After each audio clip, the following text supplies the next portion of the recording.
This Sunday, the election season sidetracked again, this time by two issues. One, the Ebola virus reaches New York City. Do we really need to quarantine health workers returning from West Africa? This is not the time to take chances. And is it time for a travel ban completely from all the affected countries?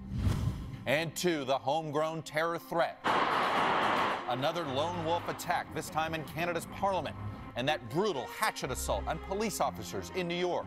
Is the threat from Islamist extremists increasing, or are all these mentally disturbed copycats? And of course, meeting the voters. I want to fire some incumbents. My report from our battleground state road trip, part one of it, and exclusive polling numbers showing the race to control the Senate is on a knife's edge. Plus, is our democracy being bought and sold by a bunch of oligarchs? We've outsourced the funding of campaigns to this tiny, tiny fraction of the 1%. More than ever, billionaires trying to buy elections. And finally, what if children talk back to their parents as if they were politicians? Did you eat the cookies? I'm deeply upset by this question. I'm Chuck Todd, and joining me to provide insight and analysis are NBC's Luke Russert, Nia Malika Henderson of The Washington Post, Carolyn Ryan of The New York Times, and Dan Balls, the chief correspondent for The Washington Post. Welcome to Sunday. It's Meet the Press. From NBC News in Washington, this is Meet the Press with Chuck Todd. As we told you, busy week. I want to turn now to the issue of homegrown terror. Officials often say that a lone wolf attacker, often self-radicalized with no official ties to a terror group, is more likely to happen and more difficult to stop than a coordinated 9/11 style attack. And we've seen some recent examples. Monday, near Montreal, a man deliberately hits two members of the military with his car. Authorities describe it as a violent expression of an extremist ideology. Wednesday, a gunman, a recent convert to Islam, on the Canadian government's watch list, no less, kills a guard on Ottawa's Parliament Hill and is killed in a firefight with police shortly after. Thursday, in New York, a self-radicalized Muslim attacks a group of 4 NYPD officers with a hatchet. It injured 2 police officers. They call in to attack, and the police call it a terrorist attack. And then, of course, last week, 3 teenage girls from Colorado get on a plane to Europe hoping to join ISIS. They are arrested in Germany and returned home. Joining me now are Michael Leiter, former director of the National Counterterrorism Center, and Arsalan Iftikhar, senior editor at Islamic Monthly. I want to tackle this in 2 different ways, the security threat itself, but then also the Islamic community. Michael, let me start with you. Are all these terrorist attacks Islamic terrorism in the way you would classify them, or are these mentally deranged people glomming on to an ideology to make their attacks seem more relevant? I'm not sure there's a difference between those 2 categories in many cases. Right. These are terrorist attacks in my view. They are politically motivated sub-state actors, people who are doing this in the name of Al-Qaeda or potentially ISIS.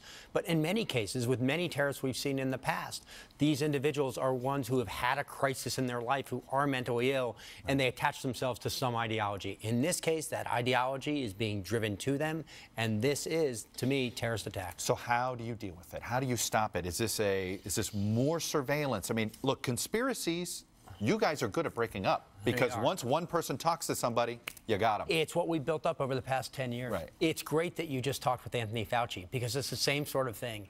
It is looking at risk in different areas, and that high end you can protect against, we're good at it. These small-scale, self-motivated lone wolves, it's much, much harder, and we don't have the resources to cover all of them.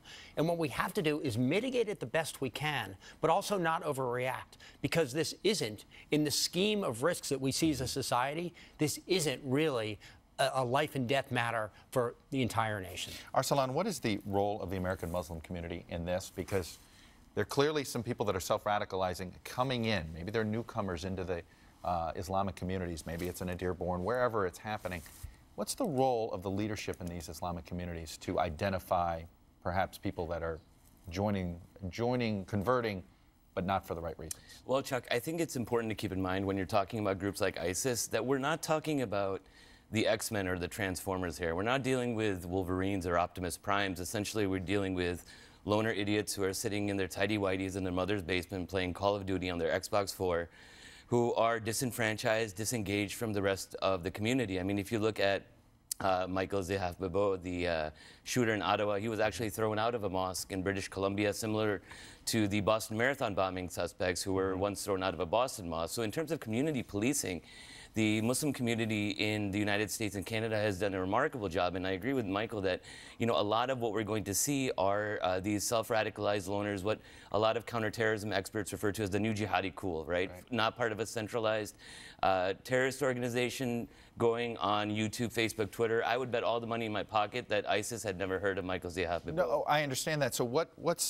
is this a media issue? Does it become, the more attention attacks like this get, does it end up actually serving perversely to convince more of these mentally deranged folks to say, hey, I'm gonna use this perverted ideology as a way to get more attention for my attack? Yeah, you know, whenever, you know, American Muslims or Arabs are impugned after, you know, an attack like this, it helps to, you know, further the agenda of these organizations to say, see, America is at war with Muslims, but the fact of the matter is that there are over 7 million American Muslims that live here peacefully. 5 out of the last 12 Nobel Peace Prize winners, including this year's Malala Yousafzai, are Muslims.